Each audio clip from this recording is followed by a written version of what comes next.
All right, welcome to the Sackville Community Garden. This is an initiative that started in 2003 with a Mount Allison student named Michaela Beater, and she did this as a school project. And like many community gardens, it was an idea of trying to allow people living within their urban area to grow some of their own food and get a connection back with the land. And the original vision of the community garden, and still is it will be all organic.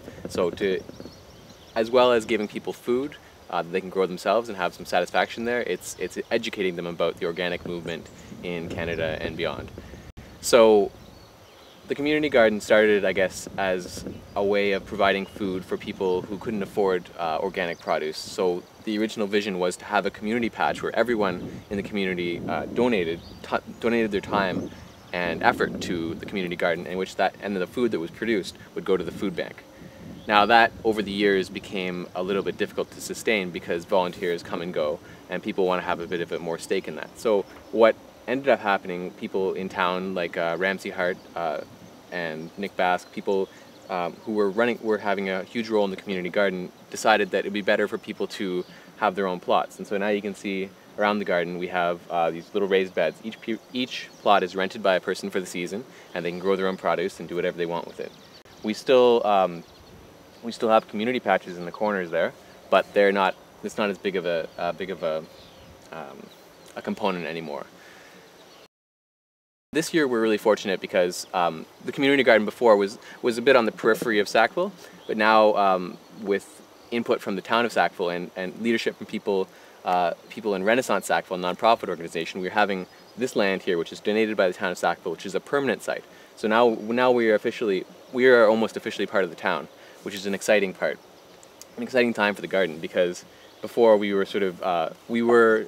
we had land that was donated to us, but it was not really ours per se. But now this is our land, and we have a lot of hope for the future because we have these raised beds and things that will last for years and years.